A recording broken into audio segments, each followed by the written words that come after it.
Hello बच्चों, आज की क्लास में हम स्टार्ट करने वाले हैं राष्ट्रीय आय चैप्टर का पार्ट नंबर 18। ऑलरेडी इस चैप्टर के ऊपर 17 पार्ट्स मैंने आपके लिए अपलोड कर रखे हैं। अगर आपने वो नहीं देखा है तो वो भी देख लेना। चैप्टर आपको बहुत ही अच्छी तरीके से समझ में आ जाएगा। पूरी थ्योरी मैंने आपके लिए कवर करवा दी है। न्यूमेरिकल जितने भी थे, आय विधि, व्यय विधि, मूल्य वृद्धि विधि, सब कुछ मैंने आपके लिए कवर करवा दिया इस चैप्टर के अंदर। इस चैप्टर की छोटी मोटी एक दो थ्योरी जो बची हुई है वो हम लोग कवर कर रहे हैं। आज की क्लास के अंदर एक छोटा सा कंसेप्ट मैं आपको समझाने वाला हूँ। चालू कीमत पर राष्ट्रीय आय और स्थिर कीमत पर राष्ट्रीय आय के बीच में क्या अंतर होता है, दोनों में से कौन सा ज्यादा इंपॉर्टेंट है, ठीक है। और एक एक करके इसके सारे जितने भी डिफरेंस है सारी चीजें समझेंगे। सबसे पहले चालू कीमत पर राष्ट्रीय आय और दूसरी तरफ यहाँ पे लिखा हुआ है स्थिर कीमत पर राष्ट्रीय आय का मतलब क्या होता है। देखो, चालू कीमत पर राष्ट्रीय आय का मतलब क्या है। सबसे पहले तो आपको समझना होगा, अभी जो हमारा सेशन चल रहा है वो चल रहा है 2022-23, ठीक है।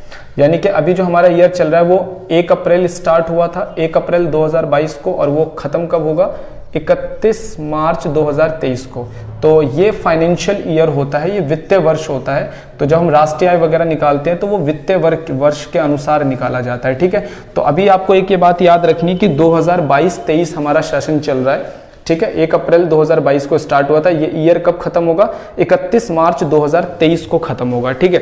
तो चालू वर्ष पर राष्ट्रीय आय का मतलब क्या होता है। देखो, इस साल के दौरान आपने जितनी भी अंतिम वस्तु और सेवाओं का, ध्यान से समझना, हमारा वर्ष चल रहा है 1 अप्रैल 2022 को हमारा ईयर स्टार्ट हुआ, ये 31 मार्च 2023 को खत्म होगा। तो हमारा सेशन चल रहा है 22-23। तो 2022-23 में हमने जितनी भी अंतिम वस्तु और सेवाओं का मूल्य का उत्पादन करा, जितनी भी वस्तु और सेवाओं का हमने उत्पादन करा है, ठीक है, क्वांटिटी, इसे कहते हैं Q1। Q1 का मतलब चालू वर्ष में जितना भी आपने उत्पादन करा और इसी वर्ष में जितनी भी कीमत चल रही है उन वस्तु और सेवाओं का क्या मूल्य है। जैसे इस साल हमारे देश में जितना फर्नीचर उत्पादन किया गया तो उस फर्नीचर का मूल्य अभी क्या चल रहा है। जैसे इसमें हमारे देश में जितना भी इलेक्ट्रॉनिक आइटम बनाया गया उसका उत्पादन का मूल्य अभी क्या चल रहा है। डॉक्टर, चार्टेड अकाउंटेंट्स, ठीक है, लॉयर, जितनी भी सर्विसेज हैं उन सर्विसेज का मूल्य अभी क्या चल रहा है। इसे हम लोग कहते हैं P1।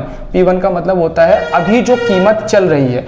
तो अभी हमने अपने देश में अंतिम वस्तु और सेवाओं का जितना उत्पादन करा और अभी जितनी कीमत चल रही है, इन दोनों को जब इंटू कर दिया जाता है तो हमारे देश का पता चल जाता है चालू कीमत पर राष्ट्रीय आय। तो चालू कीमत पर जो राष्ट्रीय आय होता है वो उस देश के अंदर, उसी वर्ष में, उस वर्ष के अंदर, यानी कि एक ही वर्ष में जो वर्ष चल रहा है उस वर्ष में हमने कितना उत्पादन करा और उस वर्ष में कितने रुपए कीमत चल रही है उन वस्तु और सेवाओं की, उसके अनुसार निकाला जाता है। इससे अभिप्राय देश के सामान्य निवासियों द्वारा एक वर्ष में उत्पादित अंतिम वस्तु और सेवाओं के चालू वर्ष की कीमत, चालू वर्ष मतलब उसी वर्ष की कीमत पर मौद्रिक मूल्य से होता है। तो आपको समझ में आ गया होगा, चालू कीमत पर जो राष्ट्रीय आय होती है वो उसी साल जितनी वस्तु और सेवाओं का उत्पादन किया जाता है और उसी साल जो वस्तु और सेवाओं की कीमत होती है उससे गुणा करके निकाला जाता है, ठीक है। तो ये चीज मैंने आप लोगों को समझा दिया। देखो, इसकी गणना कैसे की जाती है मैंने अर्थ समझा दिया और गणना समझा देता हूं। चालू कीमत, ये चालू कीमत को हम लोग P1 कहते हैं और चालू मात्रा इसे हम लोग कहते हैं Q1। इंटू करके इसे हम लोग निकालते हैं। इसका एक वैकल्पिक नाम भी होता है, इसका एक वैकल्पिक नाम होता है मौद्रिक आय। क्या कहते हैं इसको हम लोग, मौद्रिक आय कहते हैं। क्लियर हो गया, इतनी 3 चीजें मैंने आपको समझाई। इधर से मैं 3 चीजें आपको, सबसे पहले इसका मैं अर्थ समझाता हूं। स्थिर कीमत पर राष्ट्रीय आय का मतलब क्या होता है। देखो, राष्ट्रीय आय जब भी हम निकालते हैं, मान लो इससे पहले 22-23 का अभी हमारा देश में सेशन चल रहा है 22-23, इससे पहले क्या चल रहा होगा 21-22। तो 21-22 में कीमतें कुछ और होंगी, 22-23 में कीमतें कुछ और होंगी, इसी तरीके से 19-20 में कीमतें कुछ और होंगी, 17-18 में कीमतें कुछ और होंगी। तो कीमत तो स्थिर नहीं रहती ना। तो जो ये मार्कर आज मान के चलो 30 रुपए का है तो इससे पिछले साल ये कहीं ना कहीं 25 रुपए का रहा हो सकता है, इससे पहले 2-3 साल पहले हो सकता है 20 रुपए का रहा, उससे पहले हो सकता है 15 रुपए का रहा। तो इस मार्कर की कीमत तो लगातार क्या होती जा रही है, चेंज होती जा रही है। अगर कीमतें चेंज होती रहेंगी, आप वस्तु और सेवाएं जितनी बना रहे हो, मान लो इस साल मैंने जितनी वस्तु और सेवाओं का उत्पादन करा तो इस साल तो अलग कीमत है, और पिछले साल मैंने जितनी वस्तु और सेवाओं का उत्पादन करा तो पिछले साल कीमत अलग रही होगी। तो पिछले साल कीमत अलग थी, इस साल कीमत अलग है। तो क्या हम उसको कंपेयर कर सकते हैं? हम उसको कंपेयर नहीं कर सकते। देखो, आप कंपेयर कब कर सकते हो, कंपेयर आप तभी कर सकते हो जब आप हर साल के वस्तु और सेवाओं के मूल्य को एक ही कीमत से क्या करो, गुणा करो, यानी कि एक ही कीमत से आप राष्ट्रीय आय निकालो।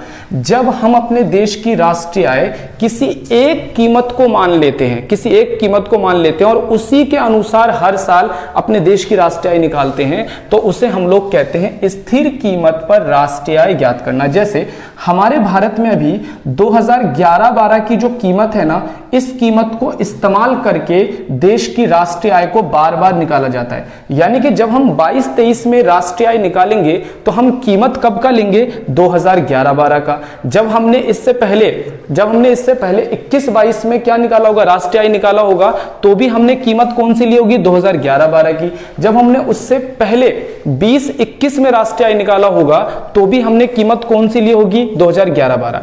अगर हम कीमत हर साल एक जैसा लेंगे तो हम कंपैरिजन कर पाएंगे, तब हम कंपैरिजन कर पाएंगे। क्यों? क्योंकि देखो 2022-23 में जो आपने राष्ट्रीय आय निकाला, जो कीमत 2022-23 में आपने इस्तेमाल करी, तो जो कीमत आपने 2011-12 में इस्तेमाल करी, जो कीमत आपने 17-18 में इस्तेमाल करी, सारी कीमतें एक जैसी होंगी अगर आप किस पे निकालोगे, स्थिर कीमत पर राष्ट्रीय आय निकालोगे।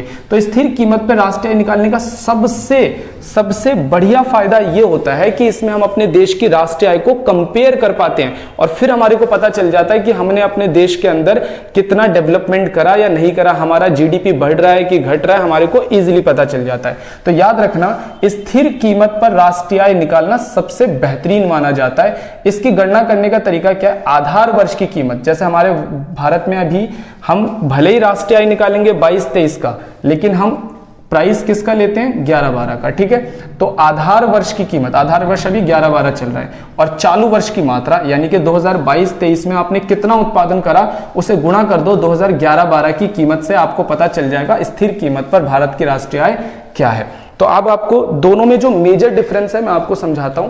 इसके अंदर जब हम राष्ट्रीय आय निकालते हैं तो जिस साल का राष्ट्रीय आय निकालते हैं उसी साल की कीमत लेनी होती है, और इसके अंदर जब हम राष्ट्रीय आय निकालते हैं तो हम वस्तु और सेवाओं का मूल्य तो 2022-23 का अगर हम निकाल रहे हैं तो 22-23 का लेंगे, लेकिन कीमत हम पिछले साल की लेंगे क्योंकि हमें कंपैरिजन करने में आसानी होगी। क्योंकि अगर हम कीमत मान लो इसी साल की ले लेंगे तो हम 2011-12 से, 17-18 से, 16-17 से कंपेयर अपने आप को नहीं कर पाएंगे क्योंकि कीमतें चेंज होती रहती है।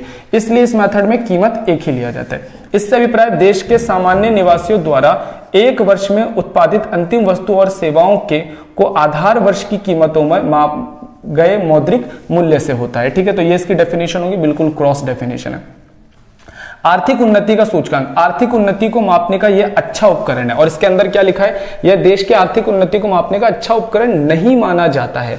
तुलना, ठीक है। अब यहां पर समझना, परिवर्तन के कारण यह चालू वर्ष में कीमत से प्रभावित नहीं होता। इसमें चालू वर्ष में कोई कीमत नहीं लिया जाता, इसमें हम एक आधार वर्ष की कीमत ले लेते हैं। और इसके अंदर तो क्या होता है, कीमत और मात्रा दोनों में बदलाव होता है, ठीक है, क्योंकि इसमें हम हर ईयर में कीमत अलग अलग लेते हैं, जो उस साल की कीमत होती है वही कीमत लेते हैं। तुलना, यह विभिन्न वर्षों में राष्ट्रीय आय की तुलना करने में सहायता नहीं करता है। यह विभिन्न वर्षों में राष्ट्रीय आय की तुलना करने में हमारी क्या करता है, सहायता करता है। इसका वास्तविक नाम क्या है, वास्तविक आय, ठीक है, वैकल्पिक नाम है वास्तविक आय, और इसका क्या है, मौद्रिक आय। तो ये दोनों में डिफरेंस था। कई बार एग्जाम में 4 नंबर का आ जाता है कि चालू कीमत पर राष्ट्रीय आय और स्थिर कीमत पर राष्ट्रीय आय में दोनों में अंतर बताओ, ठीक है। दोनों में से कौन हमारे देश की उन्नति को अच्छे से दिखाता है, इनका वैकल्पिक नाम क्या हो सकता है, इनकी गणना हम लोग कैसे कर सकते हैं, परिवर्तन के क्या कारण होते हैं, कुछ भी पूछा जा सकता है। 2 नंबर, 3 नंबर, 4 नंबर में क्वेश्चन पूछा जाता है। तो बच्चों आज की क्लास के लिए इतना ही।